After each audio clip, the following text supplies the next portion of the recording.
বিমানবন্দরে অলৌকিক এক ঘটনা। কুদরতি ইশারায় এক হাজির জন্য দুবার বিমান অবতরণ করলেন পাইলট।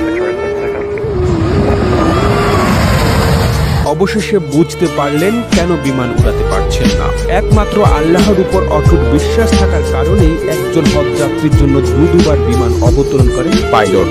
লিবিয়ার দক্ষিণাঞ্চলের এক নির্ভীক যুবক আমির মাহদি চলতি বছরের হজ পালনের উদ্দেশ্যে রওনা দিয়েছিলেন সৌদি আরবের দিকে, কিন্তু যাত্রা শুরুর মুহূর্তেই ঘটে গেল এক অবিশ্বাস্য ঘটনা। এই ঘটনা ইখলাস ও আল্লাহর কুদরতের জীবন্ত দৃষ্টান্ত হয়ে উঠেছে। ইতিমধ্যেই সামাজিক যোগাযোগ মাধ্যমে আলোচনার কেন্দ্রবিন্দুতে পরিণত হয়েছে এই অলৌকিক ঘটনা।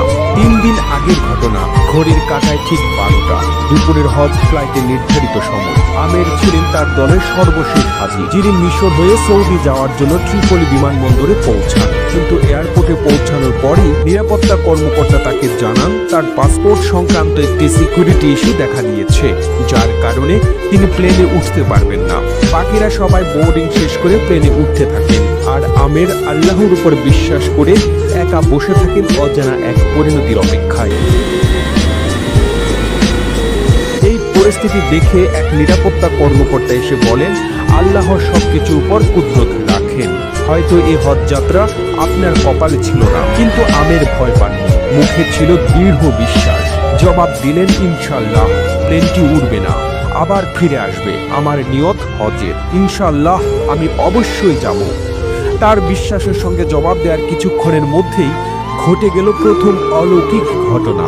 এয়ারপোর্টের ঘোষণা এলো প্লেনটিতে যান্ত্রিক ত্রুটি দেখা দিয়েছে, আর সেটি এখনই ফিরে আসছে। বিমানবন্দরে সবার চোখ এখন উপরে, কিন্তু তাতেও পাইলট আমেরের জন্য দরজা খোলেননি।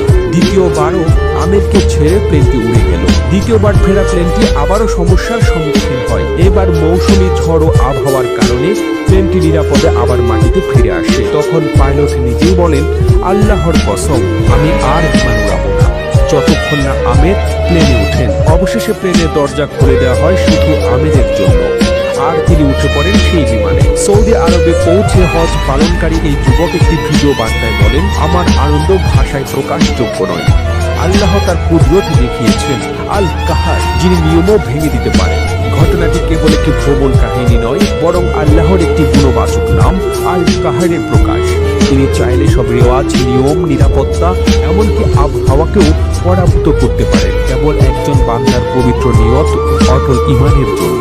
প্রতিবেদনটি তৈরিতে তথ্য ও উপাত্তের সাহায্য নেওয়া হয়েছে সিলেট নামক ফেসবুক পেজ থেকে। আর এতক্ষণ আপনারা সঙ্গে ছিলেন বিশ্ব বাংলা।